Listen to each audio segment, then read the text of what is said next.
75వ దేశ గణతంత్ర దినోత్సవ సందర్భంగా 50 మంది భారతీయులకు నా హృదయపూర్వక శుభాకాంక్షలు.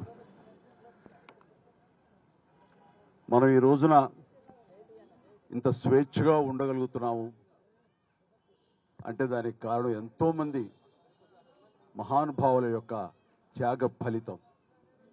ఈ సందర్భంగా ప్రతి ఒక్కళ్ళం వాళ్ళు చేసిన త్యాగాల్ని తలుచుకుంటూ వాళ్ళకి ఘన నివాళి అర్పించడం అనేది మనందరి కనీస బాధ్యత. ఈ సందర్భంగా అలాంటి మహనీయులందరికీ, అలాంటి త్యాగధనులకు హృదయపూర్వక నివాళులు అర్పించుకుంటూ ఈ రిపబ్లిక్ డే నా వరకు చాలా ప్రత్యేకత సంతరించుకుంది.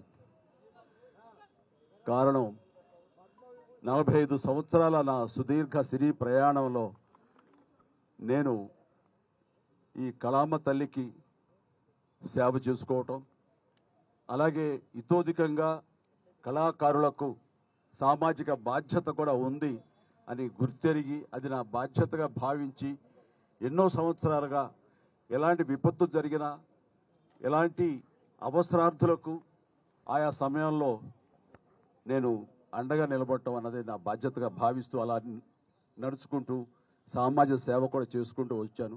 అందులో భాగంగా ఈ రోజున ఈ బ్లడ్ బ్యాంక్ ఇంత ఇదిగా ఈ రోజున ప్రతి ఒక్కరికి ఒక స్ఫూర్తిగా నిలిచి ఎంతోమంది ఈ రోజున రక్త కొరతతోటి ఒక 25 సంవత్సరాల క్రితం ఉన్నటువంటి మన రాష్ట్రం ఈ రోజున రక్తం కొరత వలన చనిపోతున్నారు అనే ప్రస్తావన రాలేదంటే ఈ రోజున నేను తీసుకుంటున్న నిర్ణయంగా నేను చాలా గర్వపడుతూ ఉంటాను. దానికి ప్రధానమైన కారణం ఎవరిని చూసుకుని అంటే నా అభిమానులను చూసుకుని. నా అభిమానులు లేకపోయి ఉంటే కనుక నేను ఎంతగా నేను స్పందించినా, ఎంతగా నేను ఇలాంటి విషయాల్లో ముందంజ వేసినా సరే అది ఇంత సుదీర్ఘంగా, ఇంత గొప్పగా ఒక యజ్ఞంలాగా ముందుకు కొనసాగేది కాదు. దీనికి కారణమైనటువంటి నా బ్లడ్ బ్రదర్స్కి, బ్లడ్ సిస్టర్స్కి, ప్రతి ఒక్కరికి నేను ఎప్పుడూ రుణపడి ఉంటాను. ఇదే స్ఫూర్తితోటి, ఇదే విధంగా మీరందరూ కూడా సామాజిక సేవ చేస్తూ నన్ను ఉత్సాహపరుస్తూ నేను మరింత స్ఫూర్తితోటి ముందుకు వెళ్ళేలాగా మీ అండదండలు నాకు అందిస్తూ సాగాలు కోరుకుంటూ, ఇందాక అన్నట్లుగా ఈ యొక్క రిపబ్లిక్ డే ప్రత్యేకత ఏమిటి అంటే నా ఈ సేవలన్నీ గుర్తించి 2006లో నాకు పద్మభూషణ్ అవార్డు ఇచ్చారు. అదే చాలా ఎక్కువ, చాలా ఎంతో ప్రోత్సాహాన్ని ఇచ్చింది.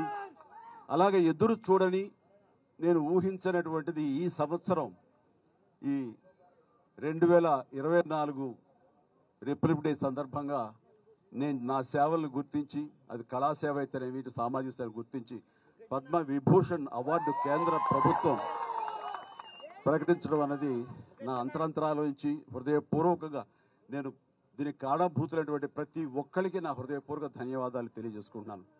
కేంద్ర ప్రభుత్వానికి, అలాగే ప్రధాని మోడీ గారికి ప్రత్యేక నా ధన్యవాదాలు తెలియజేసుకుంటున్నాను.